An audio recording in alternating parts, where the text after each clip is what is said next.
देश की राष्ट्रीय पार्टी यानी कि कांग्रेस पार्टी के राष्ट्रीय प्रवक्ता प्रोफेसर गौरव वल्लभ आज सूरत का दौरा किए हैं। इसी दौरे में क्या कुछ उन्होंने आरोप लगाते हुए बीजेपी पर एक आरोप लगाया है भ्रष्टाचार का, तो क्या किस तरह का भ्रष्टाचार का आरोप है और क्या कुछ मुद्दाओं को लेकर आज सूरत शहर में उन्होंने प्रेस कॉन्फ्रेंस रखा था, सारी जो चर्चाएं हैं उनसे सीधे हम बातचीत करते हैं। हमारे साथ सर पब्लिक लाइफ में आपका स्वागत है। जी जी, मुद्दे को लेकर आज मीडिया कर्मियों के सामने रखा है।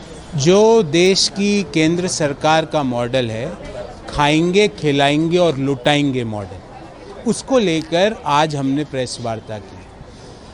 पिछले 1.5 साल में देश के 14 करोड़ लोगों का रोजगार चले गया, लाखों की संख्या में एमएसएमई उद्योग बंद हो गए और इसके समानांतर एक और खबर आती है कि एक बहुराष्ट्रीय कंपनी अमेज़न 8,546 करोड़ की रिश्वत भारत की सरकार को देती है, वैसा वो खुलासा करती है।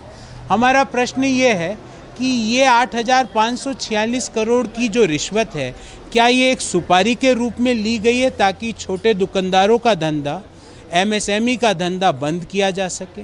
क्या ये 8,546 करोड़ की रिश्वत एक सुपारी के रूप में ताकि देश में रोजगार को ख़त्म किया जा सके? हमारा पूछना है सरकार से कि प्रधानमंत्री जी मौन स्वीकृति क्यों दे रहे हैं जब वो अमेरिका में कह रहे हैं कि 8,546 करोड़ की रिश्वत ली गई है, तो प्रधानमंत्री जी इसको मौन स्वीकार क्यों कर रहे हैं? मैं चाहता हूं प्रधानमंत्री जी और वित्त मंत्री जी इस पे अपना दृष्टिकोण रखें, अपना पर्सपेक्टिव रखें।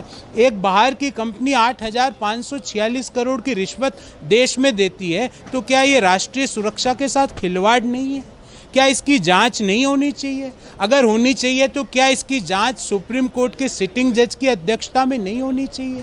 क्यों देश की सरकार चुप है? प्रधानमंत्री जी अभी अमेरिका गए थे, क्या उन्होंने पूछा राष्ट्रपति जो बाइडेन से कि 8,546 करोड़ की रिश्वत किसे दी गई थी?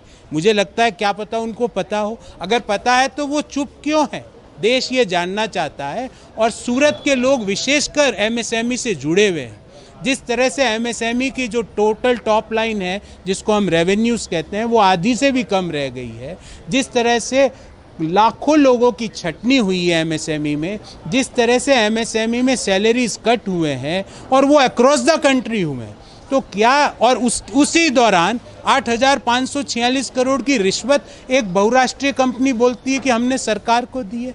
इसकी जांच कराएं। प्रधानमंत्री 2-3 तारीख को हरियाणा के चुने हुए मुख्यमंत्री जिन्होंने संविधान की शपथ ली, वो भारतीय जनता पार्टी के कार्यकर्ताओं को संबोधित करते हुए कहते हैं कि किसानों को लठ मारो, जेल जाओ और बड़े नेता बन जाओ। और उसके बाद ये निर्दयतापूर्ण हत्या, क्योंकि जिस तरह से वीडियो सामने आ रहे हैं, जिस स्पीड से गाड़ी चढ़ाई जा रही है, ऐसे किसानों के ऊपर जो क्या मांग रहे हैं, वो अपने फसल के सही दाम मांग रहे हैं, वो अपनी आने वाली नस्ल की खुशहाली मांग रहे हैं, उनके ऊपर आप गाड़ी चढ़ा देते हो। अभी तक क्या देश के गृह राज्य मंत्री बर्खास्त हुए? क्या उनका पुत्र जिनके खिलाफ 302 हत्या का FIR दर्ज हुई है, क्या वो गिरफ्तार हुआ? वो तो खुलेआम घूम रहा है। क्या जिन लोगों ने अपनी जान गंवाई है, क्या उनको 1 करोड़ रुपए का मुआवजा नहीं मिलना चाहिए?